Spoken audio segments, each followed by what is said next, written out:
Bonjour, je m'appelle Romain Couturier. J'ai vu pas mal de choses passer sur Twitter, alors je me présenterai, mais à la fin de la session en fait. Comme ça, je ne vais pas vous faire de présentation de la société, plutôt à la fin.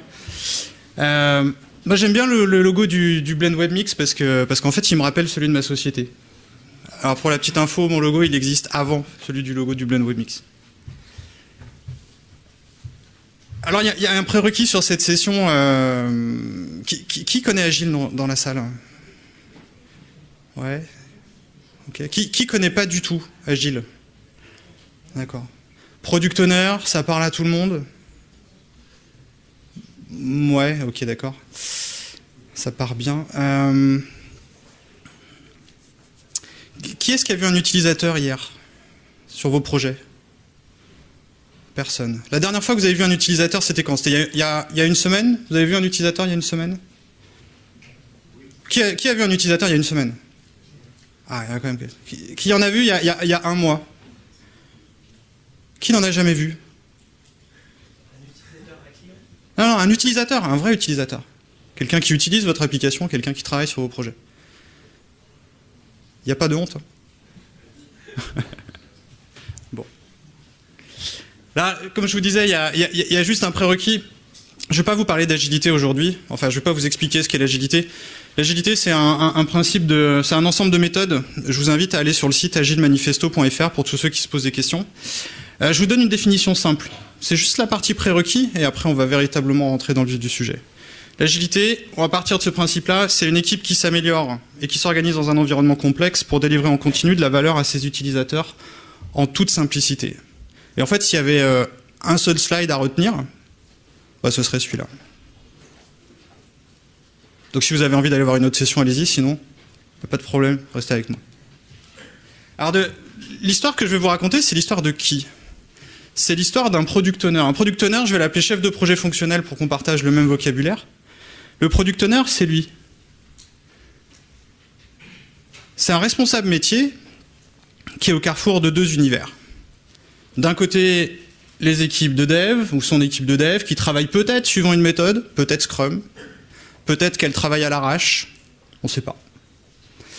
Et puis, de l'autre côté du product owner, eh bien, il y a le monde des parties prenantes, le monde des utilisateurs, le monde du marketing, le monde de la communication, bref, le reste du monde. Et ce product owner, il travaille sur le métier. Et il doit converser avec des techniciens.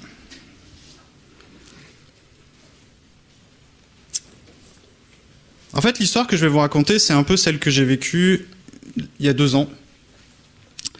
Et en fait, dans une ancienne vie, j'étais chef de projet, mais aussi dans une société de services. Et c'est un monde passionnant, la société de services, parce que vous avez des projets au forfait, vous avez des clients qui vous font des cahiers des charges qui ressemblent plus à des listes au Père Noël. Vous avez des démonstrations utilisateurs où la veille, on vous dit « touche plus à rien !» Touche plus à rien, sinon ça va péter. Il y en a qui ont déjà vécu ça? Je vois quelques sourires, ça va, je me sens moins seul. Mais en même temps, c'est un monde qui est extrêmement passionnant, parce qu'il y a une telle diversité de projets, une telle diversité de clients, une telle diversité de projets métiers, que c'est un vrai contexte pour faire l'agilité, et c'est vraiment là que j'ai pu expérimenter un maximum de choses. Et puis au bout d'un moment, je me suis un petit peu fatigué, et puis un jour, on m'a proposé de créer un projet de zéro.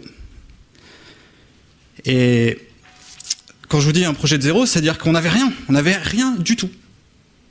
On avait quand même une idée du projet, on avait quand même une équipe, et puis on savait qu'on allait faire le projet en agile. Et moi je savais que j'allais être le product owner dans cette histoire-là. Alors la première étape, ça a été... Déjà, j'ai travaillé avec un coach qui m'a dit « Attends, avant de te lancer en tant que product owner, là, toi tu vas être le responsable métier, on va faire le point un petit peu sur ta mission de product owner. Qu'est-ce que tu vas faire? Tu vas être propriétaire, product owner, ça veut dire propriétaire du produit. Ça veut dire que tu vas avoir un effort formidable à faire, c'est que déjà tu vas essayer de désapprendre tout ce que tu connais de la technique. Ça a été très dur. C'est déjà très dur, puisque tu vas te concentrer uniquement sur le quoi, sur le métier, et tu vas pas travailler sur le comment.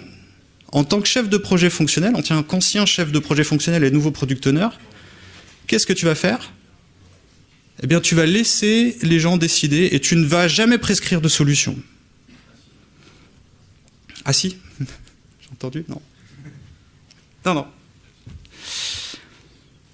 Et justement, c'est lui qui m'a fait faire le point sur ce rôle bicéphale. Ce rôle du product owner dans un projet, ça va vraiment être ce rôle qui est à deux têtes. Un rôle vraiment entre deux mondes, deux univers. Le métier, le travailler avec une équipe de développement, ça je sais faire. J'ai fait 10 ans de gestion de projet, donc ça je sais faire. Je sais travailler avec une équipe de dev. Et puis, il y a tout un monde là. Tout un monde qu'il va falloir aller chercher parce que pour l'instant, il n'y a rien. Il y a des managers, il y a des sponsors, il y a des parties prenantes, il y a beaucoup d'utilisateurs. Et cela, il ne va pas falloir les oublier.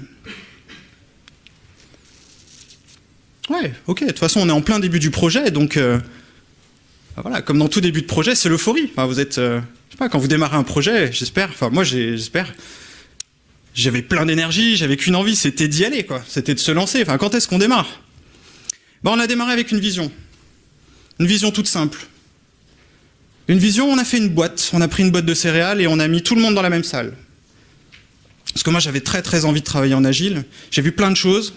Et la première étape, ça a été de partager la vision. Partager la vision entre qui? Entre les développeurs, moi, les parties prenantes. Et finalement, la vision qui était portée par les parties prenantes dès le départ, elle s'est énormément enrichie au cours de cette journée. On a passé une journée à travailler autour de ça. Le projet, c'est quoi? C'était un portail communautaire de gestion des entreprises dans les zones d'activité. Et on a fait cette boîte. Quand je vous dis qu'on a fait une boîte, c'est une vraie boîte. Vous savez, vous avez des paquets de céréales chez vous. On a fait une vraie boîte. Avec tout ce qu'on voulait voir. Les slogans, les fonctionnalités, la proposition de valeur. C'est quoi notre produit? Qu'est-ce qu'on est en train de marketer? Qu'est-ce qu'on est en train de vendre? Et là, il s'est passé des choses absolument géniales. C'est qu'on a vu deux mondes se confronter. Des gens très très techniques, avec des gens très très métiers. Et là, il y a eu des étincelles, des bonnes étincelles. Et pour que ce produit ait une cohérence globale, qu'il ait du sens, qu'il s'inscrive dans une logique entrepreneuriale, on a ensuite travaillé toujours avec les mêmes personnes sur le modèle économique. On retrouve le produit au centre. Vous avez peut-être déjà utilisé cet outil, c'est le Business Model Generation. D'ailleurs, je vous recommande de lire le bouquin. Et à partir de ce produit, on voit quels sont les utilisateurs, comment est-ce qu'on va communiquer avec eux, comment est-ce qu'on va leur délivrer ce produit, quelles sont les activités clés qu'on va devoir faire, quels sont les moyens qu'on va devoir mettre en place, quels sont les partenaires dont on va avoir besoin. Et puis au final, on va essayer d'identifier les coûts et puis les revenus, les sources de revenus qu'on peut avoir. Donc là, on a des choses qui sont très bien posées.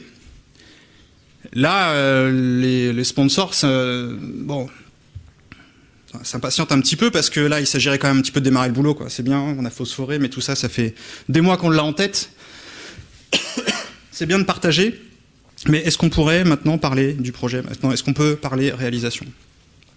Et surtout, sur quoi vous pouvez vous engager? Sachant que là, on est encore au jour zéro. Donc sur quoi on s'est engagé? On a réfléchi, on s'est dit, il nous faut un planning. Et on avait, juste avant l'organisation de ces ateliers, on avait rencontré une start-up grenobloise qui nous avait raconté comment elle avait investi 12 mois de travail à 8 développeurs et comment elle avait absolument rien sorti. Comment elle avait brûlé son cash. Et là, on s'est dit, nous, on est mieux que les autres. On va pas faire ça. On va pas attendre les 9 mois. Donc on va tout de suite fixer un plan. Et on va tout de suite fixer des dates et on va se dire, le premier engagement qu'on va prendre, c'est de se dire, voilà, tous les 3 mois, on va sortir une release. Tous les 3 mois, on va sortir une version et on va s'y tenir. Parce que je sais pas si vous avez observé, mais chaque fois que vous êtes fixé une contrainte de délai, vous avez toujours sorti les projets dans les temps. Enfin, moi, ça s'est toujours produit, dans la douleur parfois, mais on a toujours sorti dans les temps. Donc on s'est fixé cette contrainte-là.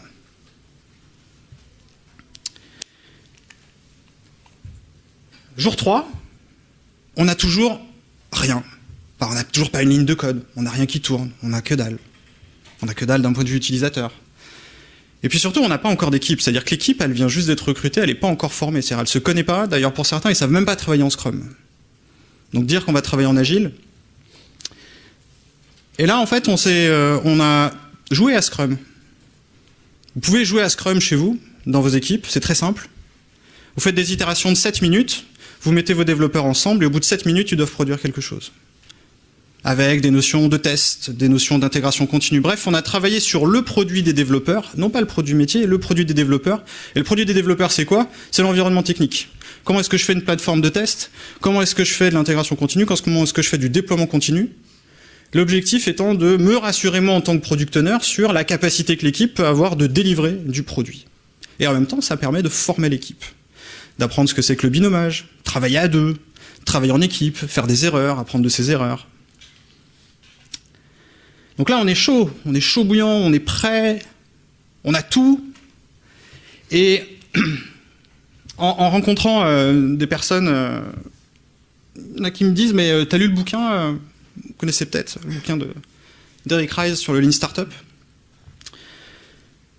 Et elle me dit, ça tombe, il y a comme ça, il y a des signes parfois où ça tombe du ciel, vous savez, vous le cherchez pas et ça vous tombe tout cuit.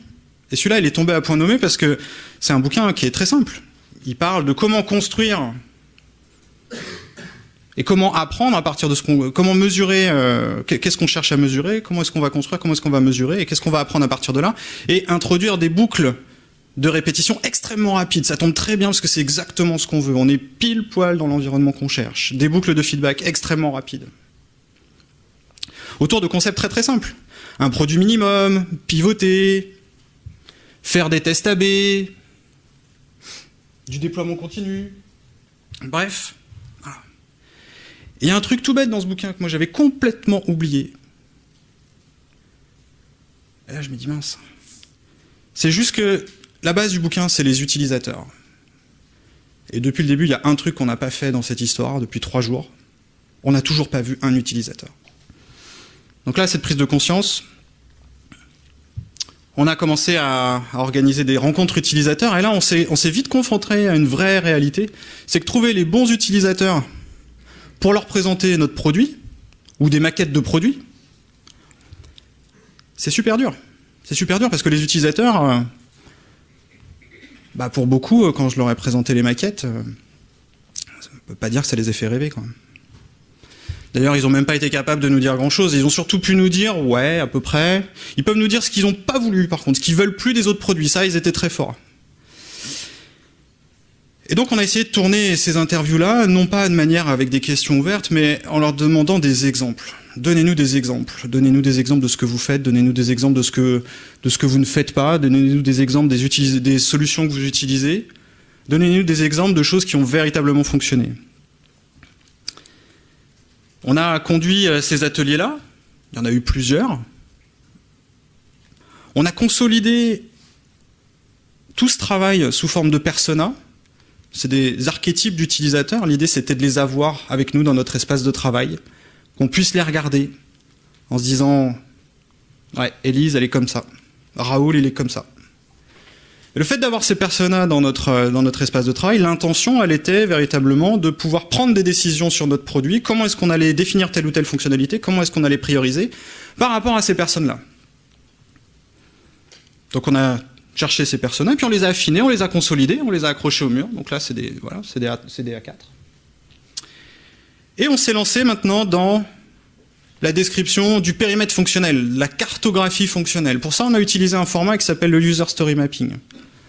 C'est un format qui est extrêmement simple, parce qu'à partir du moment où vous connaissez vos utilisateurs, vous pouvez avoir une idée des activités métiers qu'ils font, et pour chacune des activités, de décliner, par exemple, des fonctionnalités qui pourraient répondre à ces activités métiers. Et une fois que vous avez ces fonctionnalités, vous les ordonnez de manière très simple, par la nécessité. Et ensuite, vous faites des tranches. L'objectif, c'est de délivrer, comme un burger, quand vous mangez un burger. Vous ne mangez pas d'abord le pain, après la salade, après le steak.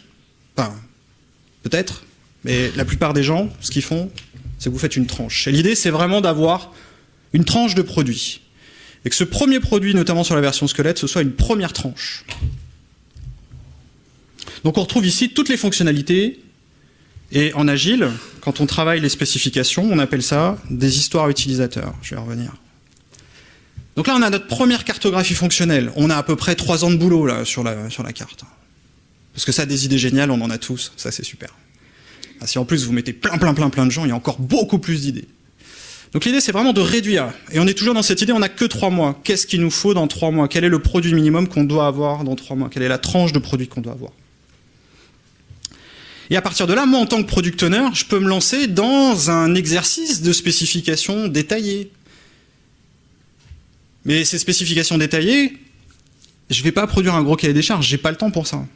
Il faut que ça aille très vite. Donc il faut que je travaille sur des unités de spécifications qui sont extrêmement petites, ce qu'on appelle des histoires utilisateurs. Et on va les écrire de cette manière-là. C'est pas du tout informatique. D'ailleurs là, je suis en train de désapprendre l'informatique. Et ce qu'il faut, c'est que ces histoires utilisateurs elles soient compréhensibles par l'ensemble des personnes avec qui vous discutez, même par des utilisateurs. Et sur chacune de ces histoires utilisateurs, qu'est-ce qu'on a fait? On a associé des critères d'acceptation. Des critères d'acceptation, vous savez, c'est comment est-ce que vous allez valider, comment est-ce qu'on va valider que ces histoires utilisateurs, elles sont terminées. Vous savez, la dernière fois que vous avez dit à quelqu'un ou quelqu'un vous a dit « c'est bon, c'est terminé ». Et vous avez pris le boulot et vous avez dit « non, c'est pas fini ». Donc, on a fait un atelier comme ça de cartographie de toutes ces exigences transverses, de tout ce qu'on pouvait imaginer, de toutes les possibilités. Et la particularité de ces exigences non fonctionnelles, c'est qu'elles vont être très très significatives d'un point de vue de l'architecture. Donc, il y en a beaucoup qui vont être exprimées non pas par moi en tant que métier. Moi, je peux donner du temps de réponse. Je peux dire, je veux un temps de réponse de 3 secondes sur mon application. Ça, je sais faire. Par contre, dire que mon application, elle doit être déployée sur une plateforme SaaS, ça, à la rigueur, même j'y connais rien. Donc, je ne peux pas l'exprimer. Donc ça, ce sont vraiment les techniques. Et là, on est vraiment dans un mode contributeur, où dans mon backlog produit, c'est-à-dire dans l'ensemble du travail que je vais réaliser, il n'y a pas que moi en tant que product owner qui définit ce qui doit être fait, il y a aussi l'équipe. Et c'est pas moi qui vais définir ce qu'elle doit faire, c'est vraiment l'équipe qui définit. Et pour spécifier ces exigences non fonctionnelles, on a utilisé ce format-là. Qu'est-ce qu'on mesure? Parce que moi, la première chose que j'ai dit à l'équipe, j'ai dit, attendez, l'application, elle doit être simple, elle doit être rapide. Et le traitement, il doit être super efficace. Il n'y a pas plus flou comme demande. Ouais, ça doit être rapide. Ouais, super, mais c'est quoi rapide? Et puis vous arrivez à la fin du projet, vous dites, mais c'est pas rapide. Ah bah si, c'est rapide. Et en fait, ça veut dire quoi derrière la rapidité? Comment vous la mesurez? L'application doit respecter la charte ergonomique. Ah, pareil, ça veut dire quoi? Donc on peut se demander ce qu'on est en train de mesurer, comment on va prendre cette mesure? Et parfois, par exemple, mesurer un temps de réponse, ça va être tout simple. Ça va être de se dire, bah, je prends mon chronomètre, je clique. Ah, c'est ça, d'accord. Moi, je pensais que c'était le temps de réponse de calcul serveur. Non, non, non, non, pas du tout. Et on va définir les cibles de performance, c'est-à-dire le niveau qu'on souhaite véritablement atteindre. Si par exemple, je veux un temps de réponse équivalent à 0 secondes, chose qui est quasiment impossible, parce que même Google n'y arrive pas, il y a toujours du temps. Et je vais définir des seuils minimaux en dessous duquel je ne veux pas aller. Parce que peut-être que, par exemple, un temps de réponse de 5 secondes, c'est acceptable. Et plus ma limite, plus ma cible va être égale à ma contrainte, et plus je suis en train de dire que je vais devoir investir énormément pour satisfaire cette contrainte de performance. Et c'est bien de dire que c'est rapide, mais la question à se poser, c'est quel est le niveau de performance actuel? Est-ce qu'aujourd'hui, on est capable de mesurer le niveau de performance? Voilà, disponibilité 24/24, ok. On a une cible, la contrainte, c'est peut-être du 18/24. C'est acceptable. Mais aujourd'hui, on a combien? Et ça m'a coûté super cher dans tous les projets que j'ai fait avant, puisque j'étais incapable de justifier. Donc après, c'est celui qui parle le plus fort. Donc là, on part vraiment sur des bonnes bases. On a tout, on a des histoires utilisateurs, on a des exigences non fonctionnelles, bref, on a tout un backlog, on a toute une liste de choses à faire, c'est génial, on sait tout ce qu'on peut faire pendant les 3 premiers mois. Et arrive le moment décisif où, en tant que product owner, on vous dit, eh bien, c'est le moment difficile de la priorisation. Il y a un principe dans l'agilité, quand vous lirez le manifeste agile sur agilemanifesto.org, vous verrez que le premier principe, c'est notre plus haute priorité, c'est de satisfaire le client en livrant tôt et régulièrement des fonctionnalités à forte valeur ajoutée. Est-ce que vous produisez de la valeur? Ah non? Ah non, attendez, plaisantez pas. Je suis bien sûr que vous produisez de la valeur. Et la question, c'est quoi la valeur? Parce que la valeur ajoutée, la valeur par-ci, la valeur par-là, la valeur de qui d'ailleurs? C'est très compliqué. Prenez la définition du dictionnaire, il y a à peu près il y a 10 façons de définir la valeur. Et là, on ne parle pas de valeur personnelle, on ne parle pas de valeur individuelle, on parle véritablement de valeur produit. En fait, si on regarde un petit peu la valeur, on peut déjà la décomposer en deux. Il y a ceux qui l'imaginent, moi en tant qu'organisation, moi en tant que product owner, j'imagine que, je pense que ça a de la valeur. Et souvent, je pense que ça a de la valeur parce que je trouve que mon idée, elle est vachement bien. Mais dans la vraie vie, il y a ceux qui la vivent, la valeur. Donc déjà, on voit que la valeur, c'est pas la même. Il y a la valeur pour l'organisation, qui elle est responsable de savoir comment je vais la produire, quand est-ce que je vais la produire, quelles sont mes capacités, et ceux qui vont la vivre. Par exemple, moi en tant qu'organisation, de la valeur, ça peut être, ça me donne de la visibilité sur le marché. Je fais l'acquisition d'un certain nombre d'utilisateurs, ça a de la valeur, je monétise pas forcément.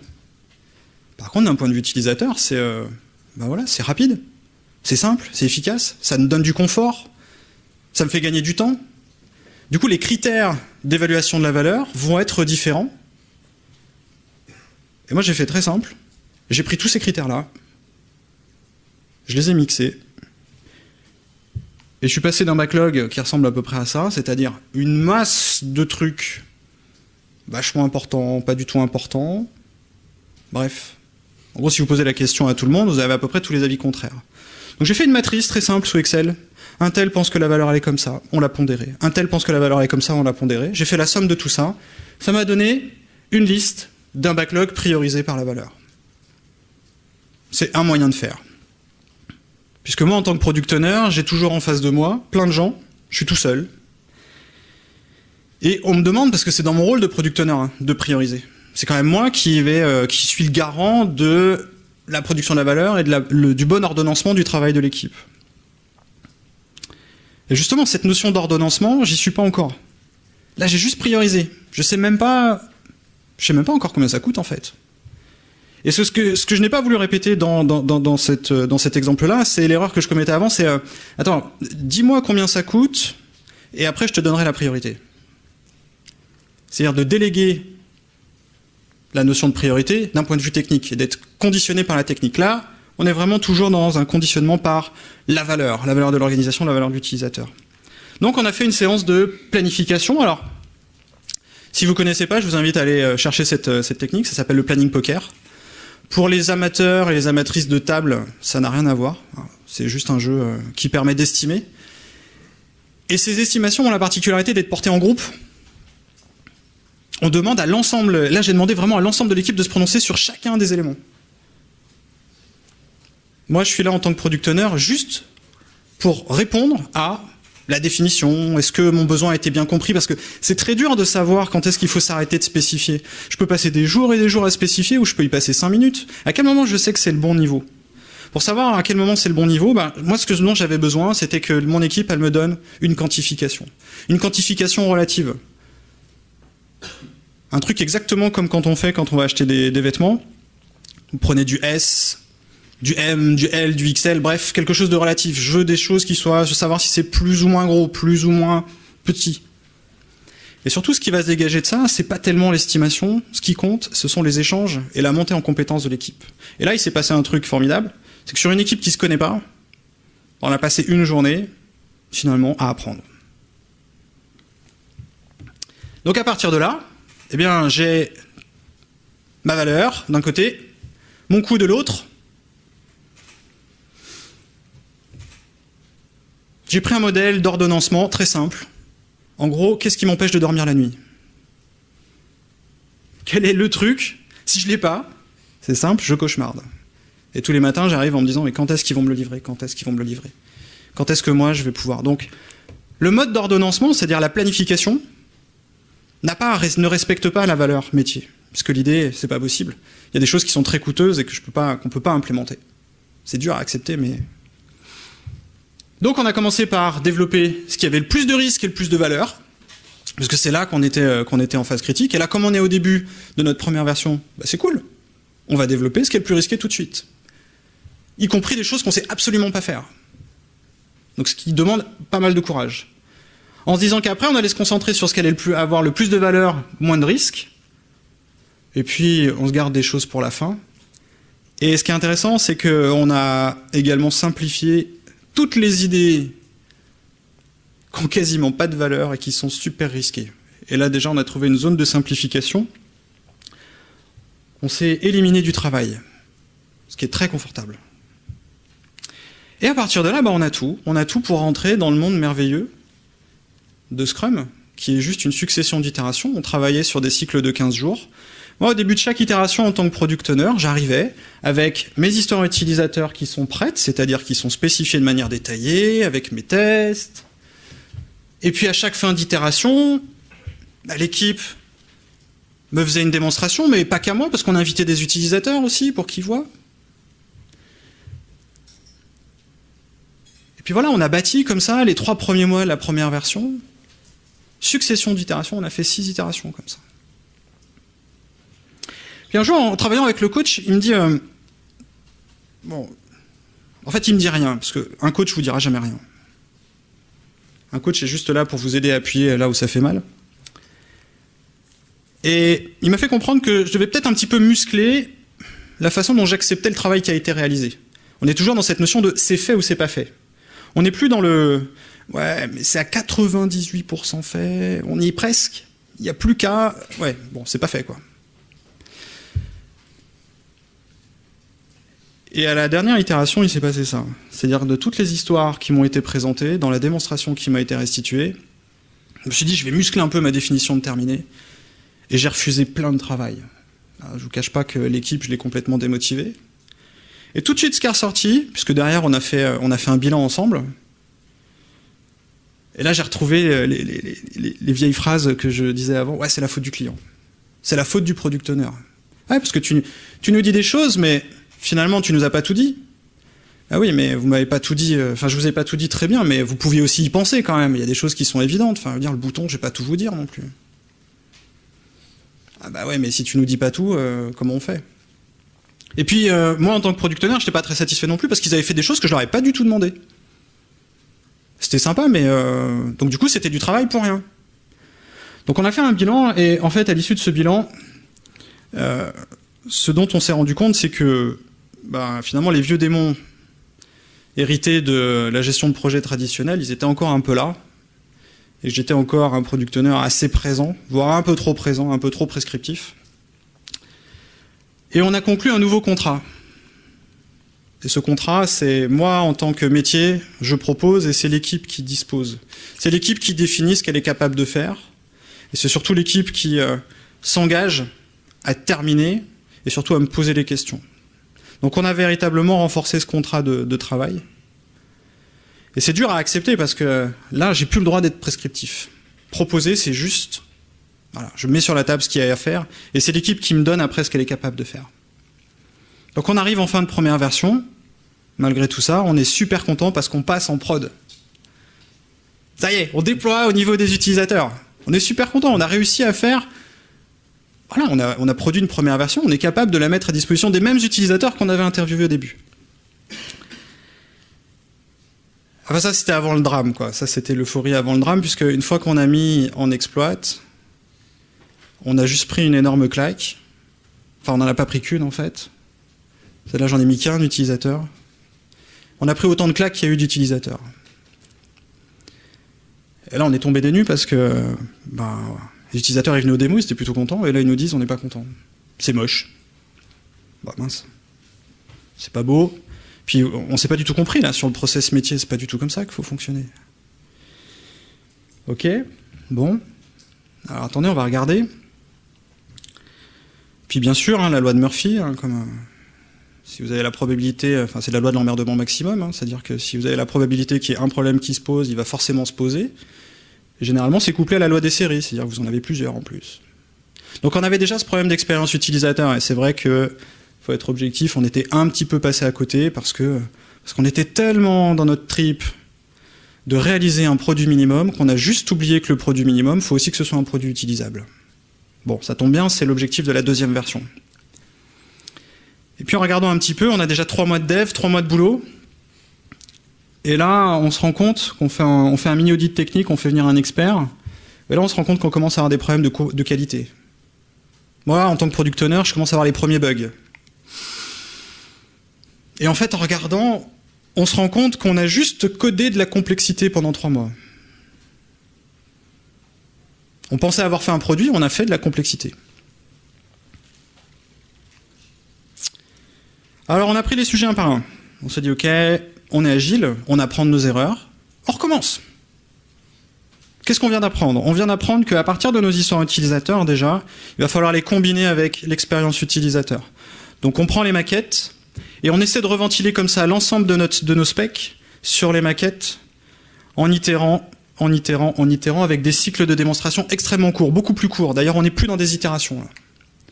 Et en faisant ça, on se rend compte qu'il y a plein de fonctionnalités qu'on n'avait pas vues, c'est-à-dire la glue, la cohérence globale.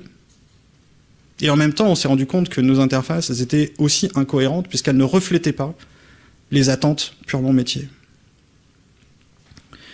Et notre story mapping là qu'on avait fait au début, ben, on l'a un peu oublié, parce qu'il était plus maintenable, parce que toutes les fonctionnalités, là, les 150 post-it qu'on avait mis, déjà on en avait implémenté 25, et sur ce qui restait, ben, on a fait un beau barbecue.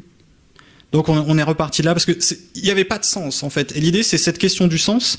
Le sens c'est quoi? Et pour ça on a utilisé un autre format, un format génial, qui a été inventé par Goshko Adzik, ce qu'on appelle l'impact mapping. Parce que finalement, à chaque fois on produit des fonctionnalités, les fonctionnalités c'est du quoi? Finalement c'est très très loin. Mais la question c'est pourquoi on fait ces choses-là? Qu'est-ce que ça apporte? Et pour cette nouvelle version, pour cette version utilisable, on s'est posé la question, quel est l'objectif qu'on cherche à atteindre? Pourquoi? Et à partir de là, qui va contribuer à cet objectif?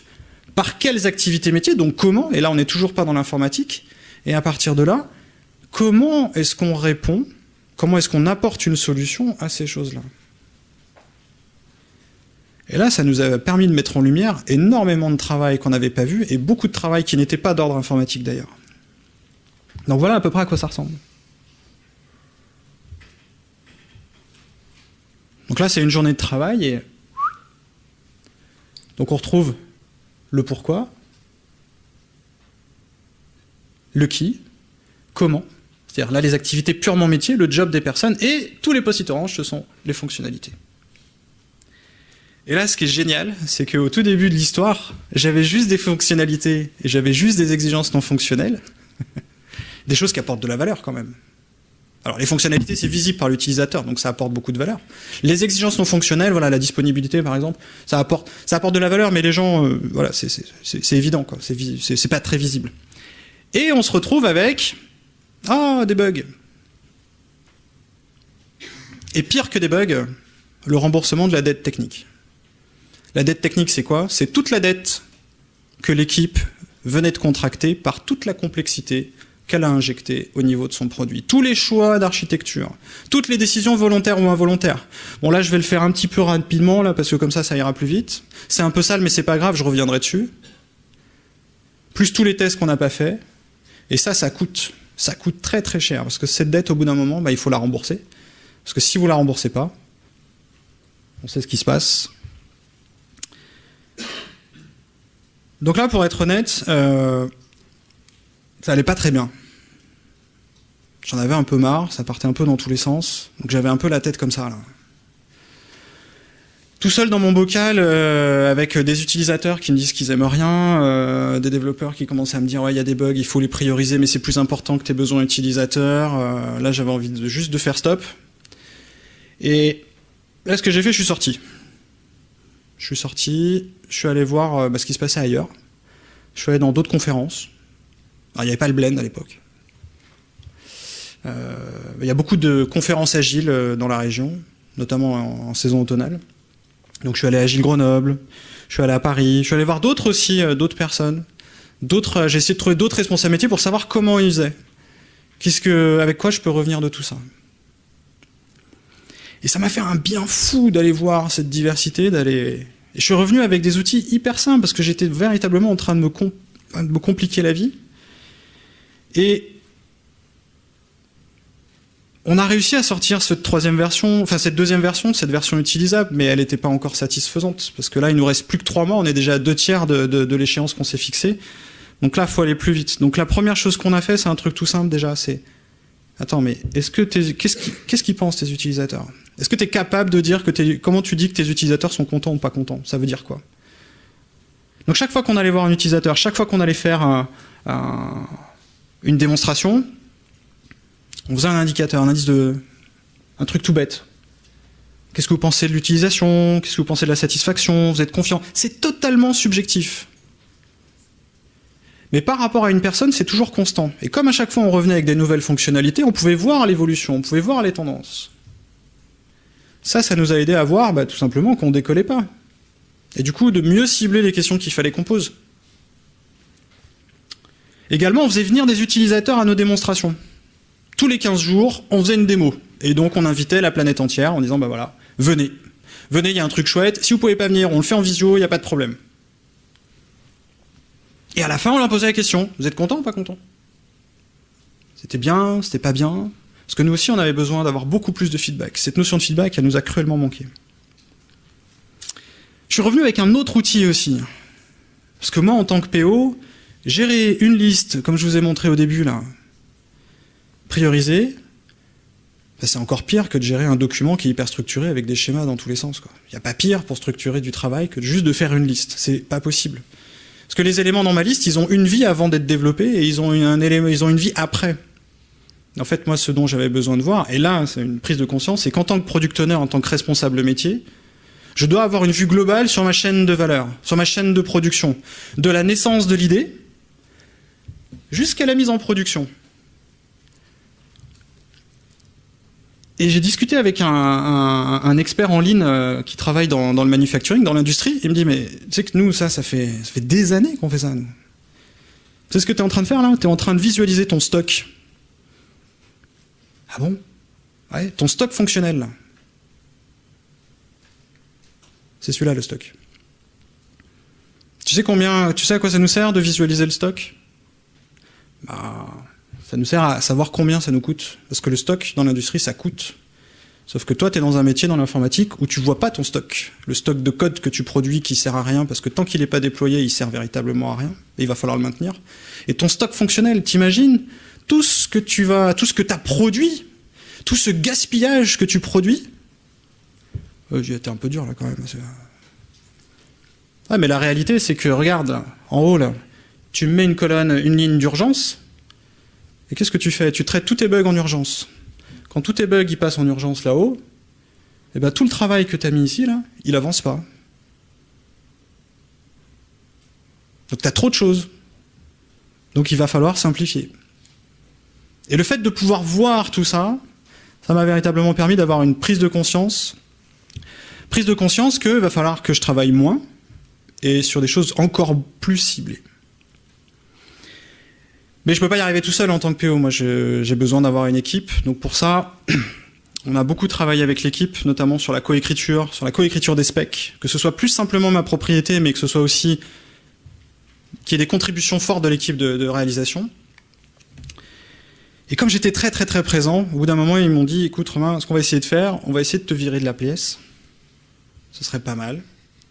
Tu vas nous laisser un peu d'air, et tu vas juste te mettre dans le bureau à 3 mètres là.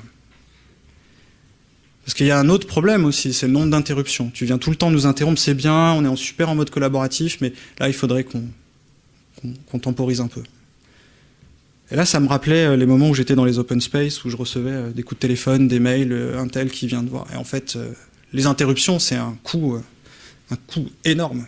Et quand vous sortez à la fin de la journée, vous avez la tête comme ça, vous vous dites, mais j'ai rien fait, alors qu'en fait, vous avez passé toute votre journée à bosser. Vous savez, je ne sais pas si vous êtes déjà arrivé. Et en fait, toute la journée, si on regarde ce qu'on a fait que ça. On a switché en permanence, en permanence, en permanence, en permanence.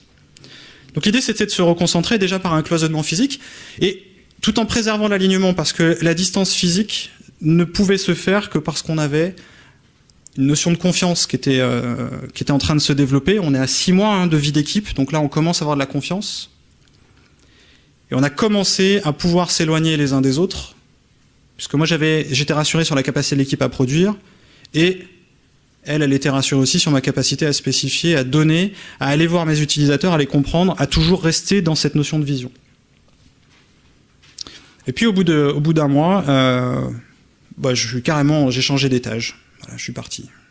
C'est beaucoup. Quand il y a cette notion de confiance, on peut créer de la distance. Et puis, 6 mois de boulot, ça en fait des choses.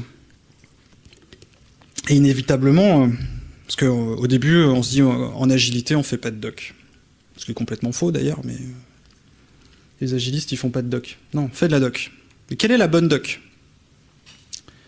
Quelle est la doc comment est-ce que je peux faire une doc utile?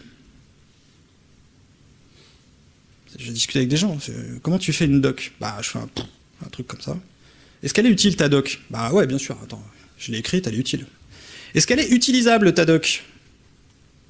Bah écoute, pour l'instant, c'est dans un fichier Word qui est stocké sur le Z, là. Ouais. Là, un truc tout simple, hein. Vous écrivez une grosse connerie à l'intérieur, vous mettez une blague de Toto, et si personne vient vous en parler, c'est que la bonne nouvelle, c'est que votre doc, vous pouvez l'acheter à la poubelle, parce que personne ne l'a jamais lu.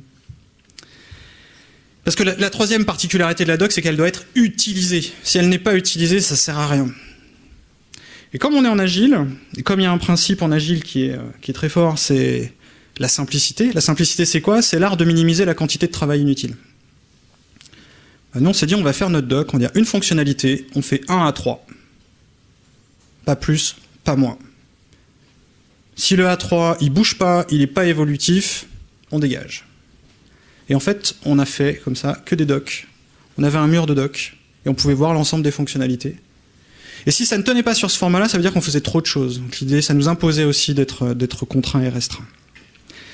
Autre élément aussi que j'ai capté en sortant, c'est les jeux pour l'innovation. Et c'est tout un monde que j'ai découvert, le monde ludique. Découvrir qu'on peut jouer dans le travail, et pas juste pour apprendre des choses, mais pour faire des choses, pour aller découvrir des choses. Donc on a monté un forum utilisateur, on leur a proposé des ateliers qui s'appellent des Innovation Games, des jeux pour l'innovation, et on leur a demandé de nous faire du feedback sur ce qui va pas, de manière totalement interactive. Et parce qu'il y avait des interactions, il y a des choses qui ont émergé, qui ne pouvaient pas émerger dans d'autres situations. Quand je parle d'autres situations, je fais référence à, par exemple, des réunions en U avec un bonhomme qui est devant un slide et puis devant un parterre d'une assistance qui parle pas, quoi. Où là, on est véritablement en mode descendant. La seule interaction qu'on a actuellement, c'est je vois vos visages. Pour certains, je les vois pas, donc c'est aussi une forme d'interaction, donc j'ai du retour. Mais c'est pas suffisant. Ce qu'on veut, c'est créer, c'est imaginer ce qui va pour la suite. Alors cette histoire n'est pas terminée, hein, bien sûr. Cette histoire, elle est encore en cours d'écriture. Donc, j'espère pouvoir vous proposer le prochain épisode dans une prochaine session. Peut-être au Blend, peut-être dans d'autres conférences. On ne sait pas encore si la satisfaction cliente, on l'a véritablement atteinte. On ne sait pas encore si on aura tous nos utilisateurs. Il y a encore beaucoup d'inconnus. Et on a fait le bilan de ces 9 premiers mois, et comme dans toute bonne histoire, il y a toujours un épilogue. Et on a regardé un petit peu autour de nous, et si on avait fait ça, ça aurait pas été pareil, on aurait vraiment fait différemment. On est allé chercher nos utilisateurs, mais clairement pas assez. On n'est pas assez sorti de chez nous. On a produit des choses totalement inutiles, les personas, on s'en est jamais servi. Tout simplement parce que je crois qu'on n'a jamais compris comment s'en servir. Parce que ce sont des outils qui sont tellement puissants que, on peut faire de l'agglomération, mais si on n'en tire rien, ça sert absolument à rien. La notion de prototypage, clairement, on n'est pas allé assez loin. On a vu la notion de prototypage, mais on peut l'avoir de manière encore plus courte, beaucoup plus petite. Et on était encore très, très, très centré sur nous-mêmes, très nombrilistes. Même en étant conscient qu'il fallait penser en termes d'utilisateurs. Alors c'est pas tout noir quand même, hein, parce que en France on est très fort pour pointer ce qui va pas. Et quand on fait des rétrospectives en agile, on essaie aussi de valoriser et de trouver ce qui va à peu près bien. Ce qui était vachement intéressant, c'est de travailler avec les sponsors pour partager la vision.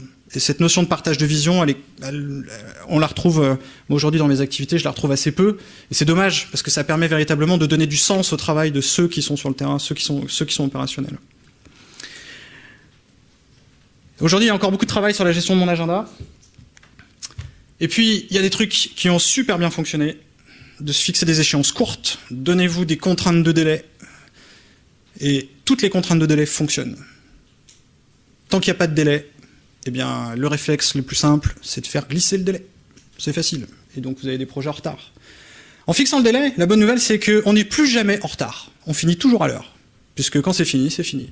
Après, si on n'a pas fait tout ce qu'on imaginait, c'est encore une autre question. Donc tout ça, en fait, c'est que ce n'est qu'un jeu de contraintes. Des contraintes positives, des contraintes saines. Et en se fixant des contraintes, ces contraintes-là nous ont permis vraiment de stimuler la créativité parce qu'elles nous ont imposé d'aller les dépasser et donc d'imaginer des choses et de ne pas répondre juste avec notre instinct. Autre chose qui a été assez dur à accepter, c'est qu'en tant que product owner, je ne suis pas un utilisateur. D'ailleurs, n'importe qui dans l'équipe n'est pas un utilisateur. Les utilisateurs ne sont même pas ici. Les utilisateurs, ils sont dehors. Les utilisateurs, ce sont ceux qui ont la fraîcheur et l'innocence de vous dire j'aime, j'aime pas, je pense ceci, je pense cela, j'ai entendu mes problèmes, mes attentes. Et en fait, au mieux, on est des super utilisateurs, mais on peut pas penser comme eux. Et d'ailleurs, c'est plutôt rassurant parce que s'ils savaient penser comme nous, eh ben, c'est eux qui auraient notre boulot. Donc chacun a sa place, chacun son métier, il y a ceux qui utilisent et il y a ceux qui produisent. Et le product owner, il est vraiment là pour faire la convergence entre les deux. Moi j'aime beaucoup cette histoire, pas parce que c'est la mienne, je l'aime beaucoup parce que je me suis tellement planté pendant ces 9 mois que j'ai vachement réussi. On a réussi à faire beaucoup plus de choses que si on s'était donné juste une échéance de 9 mois. En essayant des choses, en répétant cette notion de prototypage rapide, de feedback et d'apprentissage, plus vous échouez, plus vous augmentez la probabilité de réussir. Et c'est vraiment ça qu'on a essayé et qu'on n'a pas encore assez poussé. L'idée, c'est de encore plus aller chercher les échecs, de ne pas avoir peur de l'échec. Et donc, et vraiment l'inversion de paradigme dans ce rôle-là, quand on est product owner, quand on est le porteur du projet, quand on est le porteur du métier. Et c'est sans doute ce qu'il y a de pire, c'est de challenger ses propres certitudes. Le pire ennemi d'un product owner, ce sont ses certitudes. Et à partir depuis cette histoire, je fonctionne plus comme ça. Je fonctionne sous forme d'hypothèses. Et toutes les hypothèses sont a priori justes, jusqu'à ce que quelqu'un vous démontre qu'elles soient fausses. Donc l'idée, c'est d'aller les valider au plus tôt. Donc tout ça, voilà, tout ça, c'est un vaste sujet. On a toujours essayé de faire simple. La simplicité, c'est pas quelque chose où on a volontairement essayé de faire compliqué. Au bout d'un moment, la complexité, ça nous rattrape. Et l'idée, c'est d'être vigilant sur ces points-là. Alors, dans la présentation, que je me rendrai disponible sur Internet et enfin sur SlideShare et sur mon blog, je vous propose d'autres références qui m'ont aidé à travailler en agile, à créer un produit, à me planter, à échouer, à apprendre. J'en ai terminé pour cette présentation. Donc je vous avais dit que je terminerais par la présentation. Voilà, je m'appelle Romain Couturier. Aujourd'hui, je suis coach agile, formateur et facilitateur. C'est-à-dire j'accompagne les équipes dans la mise en place de ces principes-là. J'accompagne les équipes dans l'utilisation de formats d'ateliers ludiques interactifs. J'accompagne les responsables métiers à développer leurs produits. Je travaille beaucoup avec des jeux. Je suis un grand joueur. Alors je parle pas de jeux vidéo, hein, je parle de joueurs. Et puis je fais partie d'autres associations. Et si vous avez envie de poursuivre la connaissance de ce monde de l'agilité, je vous invite à nous rejoindre le 22 octobre à Lyon. C'est la conférence Agile Lyon. C'est comme le Blend, mais le thème c'est l'agilité. Ça parlera management, organisation d'équipe, l'amélioration continue de la valeur, du bien-être et de la performance. Donc vous allez sur notre site lyon.club-agile-rhône-alpes. Et puis pour ceux qui connaissent, rendez-vous peut-être aussi à Mixit. En avril 2014, voilà, je fais un peu de promo, c'est aussi, nous au Cara, on a fait la promo du Blend, donc on s'est dit, on a le droit de se faire de l'auto-promo. Donc conférence Java et Agilité qu'on organisera l'année prochaine. Voilà. Il nous reste quelques minutes pour les questions. N'hésitez pas. Moi, j'ai un seul moyen de m'améliorer dans mes conférences, c'est le feedback. Alors, il y aura peut-être du feedback sur Twitter. Je tremble déjà à l'idée de ce que je vais pouvoir lire. Parce que j'ai vu passer des choses et j'aimerais pas être à la place de certains speakers. Mais c'est pas grave. C'est pas grave, parce que le feedback est bon, et pour ça, je vous invite à me donner votre feedback. Positif, négatif, vous avez tous normalement un carton sur votre chaise. Il y a une boîte à feedback en sortant. Si vous n'avez pas envie de poser de questions et si vous avez envie de partir tout de suite, vous déposez ce feedback-là, je vous en remercie d'avance. Soyez très critiques. Si vous avez aimé, j'accepte avec beaucoup de bonheur aussi tous les compliments. Si vous avez envie de parler autour de vous de cette conférence, n'hésitez pas.